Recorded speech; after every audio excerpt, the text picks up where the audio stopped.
party. Is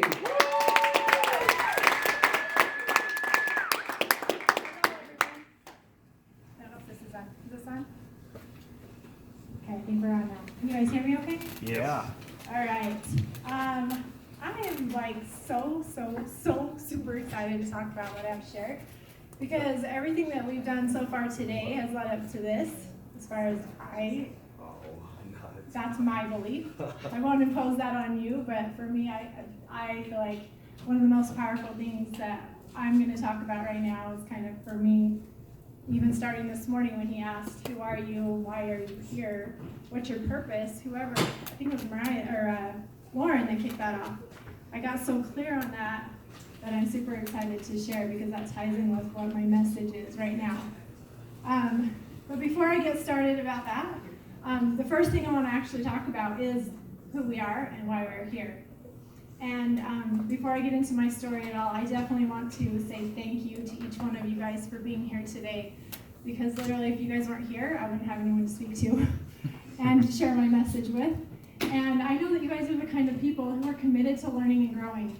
And, you know, I appreciated that song that Travis played about Troy. And I don't know if you guys really listened to the words of that song, but when I first started listening to it, I'm like, this is really depressing. I actually felt that. Did anyone else feel that? A little bit? Maybe? Come on, admit it. Somebody admit that it was depressing. I stopped listening to the words. Okay, just kind of felt. Okay, good. Because I literally was like, oh my God, it's going to take me so long. That's what I started thinking. You know, like, it's going to take me forever to get to my goal, right? How many of us, like, get so, like, wrapped up in the journey? Like, because we're trying to reach that goal, right? And the journey seems so long to get to it. And so what I'm excited to share with you is the two things that I think are super powerful that will help us collapse that time frame. And so, you know, we don't want this, you know, the manifestation of the things that we're looking to create to take forever. And so would that be something you guys would be interested in? Like collapsing that time frame at all? Yes. Please. Yes? Okay, awesome. I love it. Because what I've done in the last little bit is proven that to myself, that can actually happen, that I can collapse time frames. And so I want to first start with a little story, and it's sort of about where my journey sort of really got going. So I'm not going to say that my journey didn't get going until this year, but it started when I was young. I was one of the defiant ones who always wanted to know why. Why this, why that? And I actually had a belief implanted in me at a very young age that in order for me to be worthy of love, I had to struggle. Is that weird? Anyone ever feel like that? Like, the more we struggle, the more we suffer, the more we do all that stuff, then the more worthy we are because we have to overcome those challenges. Have you ever thought that there might be a possibility that we could learn from joy rather than struggle? Does that wrap your mind around something kind of weird and you're like, what the heck? How is that even possible? That I could actually live a life of joy and not have to struggle? We're going to struggle. So I can't take that away from you because life is going to give us contrast, right? We're going to experience that throughout our lives, but we don't literally have to choose it like I did with my belief about choosing into like having to prove my worth by struggling to overcome something so that I could then become worthy. Does anybody relate with that at all? Okay, so what are the two biggest questions that we ask ourselves ever at any time in our life? Anybody want to put a guess out there what those two questions might be? Why is this happening to me? Close. Like, why am I here? That's one of them. Anyone guess what the other one is? Did you guys hear what she said? Why am I here? Why am I here? Anybody ever ask themselves, why am I here? Yes. Okay, I feel I'm not alone in that. And what's the other one? Where am I going? What was that? Ray, did you say something? No. Oh, okay. What's the other one? What's the other I said, one? where am I going? Am I loved? Does anybody care? What about who am I? Who am I? Like, what's my role in that whole part of why I'm here? Like, what role do I play in that moving forward? Do those seem like the two hardest questions for most people to ask and to most people to find the answer to? Has anybody ever found that difficult?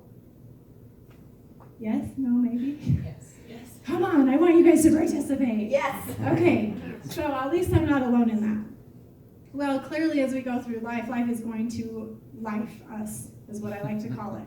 It's just going to life. And life lifed me back in 2005. So that's where my real journey of self-discovery sort of began. I mean, like I said, I've done it all along, but it really made me take a look in the year 2005. So in 2005 is when my daughter started to get sick. And she was 5 years old at the time, almost 6. Actually, she just barely turned 6. But she had been sick. It was flu season in the winter. And she was very, it was random. Like, she'd be sick and then she wouldn't be sick. And then she would be sick and then she wouldn't. And so through several doctor's visits, visiting several different doctors and not really feeling like I got any answers, I found myself, probably through some act of God or whatever you want to call it, at Primary Children's Hospital. So she's a child, but we had been living up north and going to doctors up there and not really finding any answers. So my youngest daughter, who was born with a cyst on one of her kidneys, had an appointment at Primary Children's on this particular day. And so we took, me and my 3 kids, we went to this doctor's appointment at Primary Children's. And this whole time my daughter's sick, the oldest one, sick. And I'm dragging her around, all 3 of them, through the hospital, trying to find this place and do this whole thing. And we get in there, and I was super busy at the time. I was building a business. I had several appointments scheduled for later on that evening to go visit some of my clients. And I apologize because I haven't told this story for a really long time, so if I say a lot, I apologize. So I had a busy schedule going on and driving 3 kids. My husband at the time was out of town, and he had come back in town and was going to meet me at this appointment so that he could assist with the kids, take them, and then I could go on my way and do my appointments. And while we were there, he took one look at my oldest daughter, who he hadn't seen for a couple of weeks after he was out of town, and he said, "All right, that's it. I'm done. I'm tired of not getting answers. We're going to just take her to the emergency room here at Primary Children's. They're going to see what's wrong with her. They're going to give me some answers today. I'm just tired of not having answers." And so I said, "Okay, great. You stay here with her. I've got these appointments. I'm going to run. I'll take the kids, drop them off at mom-in-law's, right? And be on my way to my appointments. Call me if anything comes up and let me know if anything, what anything comes up, if anything at all." So I went about my first appointment, and on my way to my second one, I got the call. And the call was that she had a brain tumor. Well, at the time, I had no idea what that meant. I was just like, oh, all right, what does that mean? Because I'm all about just like handling stuff, right? It's cool, something happened, we'll handle it. I knew it was more serious than that, but I didn't really know to what depth it was. But what immediately happened was they admitted her into the hospital. We stayed, and she basically had brain surgery to remove the tumor. 2 days later, or a day or 2 later, they did an MRI to make sure that they had gotten all of the brain tumor out when they did the surgery, and they didn't have it all the way out. So we had to go back in, open her up again, do more surgery, and then go through that whole process of the recovery after and what have you. And as soon as the surgery was done, they told us that that there were some options that we could do after the surgery, but because of the way the tumor was growing, they really felt like we needed to do some radiation treatments to make sure that all of the cells that were in the surrounding tissues, that we could eliminate those and make sure that there was no more cancer. They didn't call it cancer, but no more brain tumor left, and the radiation would kill all of those cells. And so we did 5 days a week for 6 weeks of radiation treatments. They never really mentioned chemo till later on, and I just thought, okay, this is just part of what happens. They never even said cancer, and my husband at the time kept saying, "I know this is cancer, I know it is, this is what it is," and I was like, okay, I don't really have much experience with cancer, but I'll trust that, we'll just take care of it, we'll handle it. They put us on a protocol of treatments for, every so often we would check her. And probably about 6 months later, we had her first MRI schedule. So she did really well, recovering, making it through the surgery. We did another MRI, everything was good, and that was probably about, I think it was August or September. That looked good, and then she started getting sick again. So come November, she was starting to get where she was having problems with her stomach and her bowels. And actually it was making it difficult for her to walk, which I found was really interesting. And so we took her back in November, had her brain scanned again to make sure there was no tumors. They couldn't find anything. And she just got sicker and sicker. And I was like, something is not right. Something is not working. 2 days after Christmas, we took her back again because she had gotten to where literally she couldn't, she was curled up because she just couldn't, she was in so much pain. And so we took her back, and instead of doing just a scan of her brain, they did one of her spine as well. And they had never done that before. They had done a spinal tap originally to see if there were any cells in the spine, but they didn't have anything conclusive, and that was a while ago. And so when the test came back, they basically said that the cancer cells had what they called sugar coating, or like they looked like the entire spine was frosted, is what they said, with the cells from cancer. And so they said, well, there's nothing else we can do. It's just spread too far. And then when they did the scan of her brain, a month after the last one that was clean, there were 4 more tumors in her brain, and like the whole entire spine was just basically coated with cancer cells. And so they didn't really give us a time frame of how much longer she had, but the result was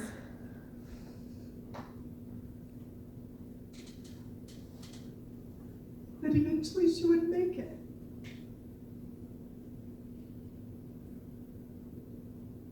I think probably the hardest thing I've ever had to do my entire life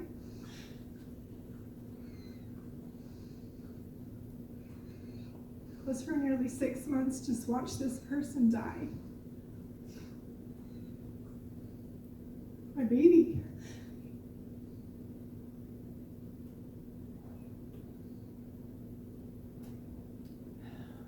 When life throws something like that at you, you tend to look at life a little bit different. You start asking those deep questions, those hard questions. Why?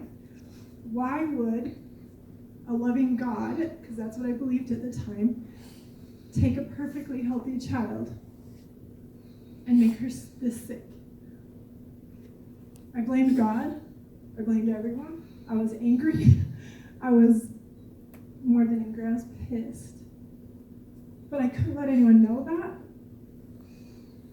because I had to hold it together for everyone else. So the whole time I'm watching her die, and then her death, and having to go through planning a funeral, and then grieving, and having still 2 other children at home that I got to take care of, and feeling like so unsure about life,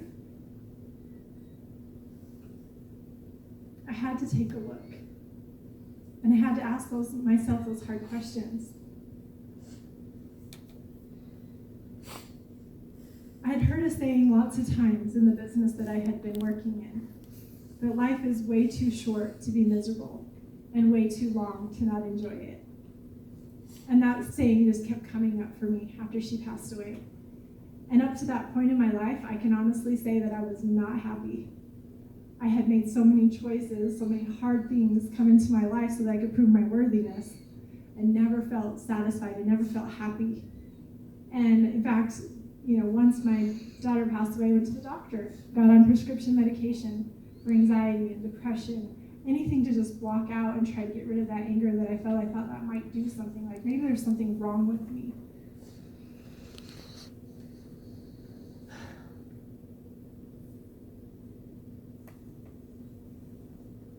What I've come to realize is that those emotions that I was feeling were for a reason.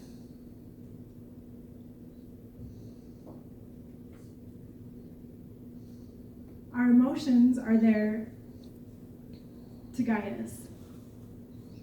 You know, one of the biggest things that I've learned is that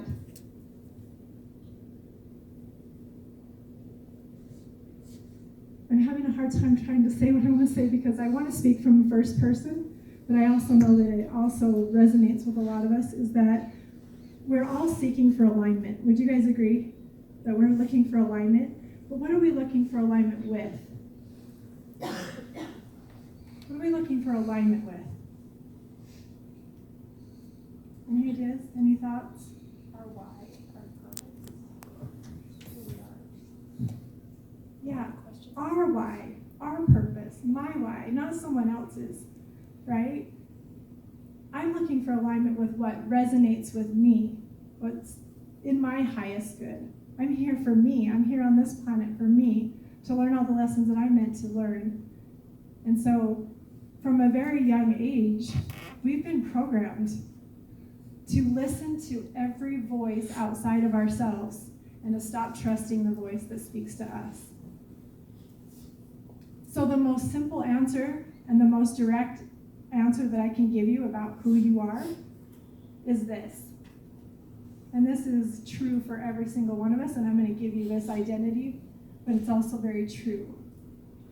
And you don't have to believe everything I say, but I wouldn't discount it either. We are a physical body. Would you guys agree that? Do you guys also agree that we are a soul? So we are source energy.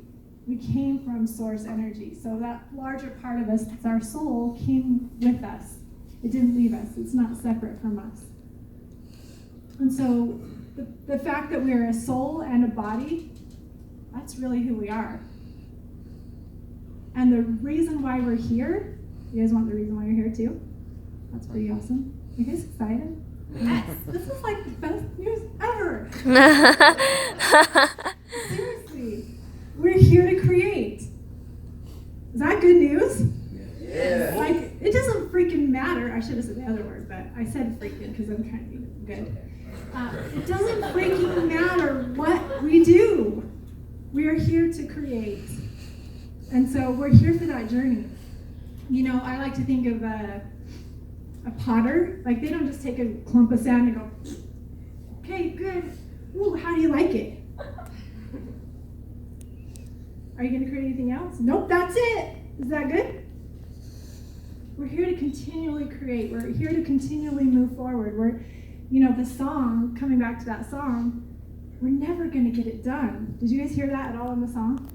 I heard that in the song, and I'm like, yes, we're never going to get it done. That means I have forever to create whatever it is I want to create. Would you guys agree? That's pretty exciting.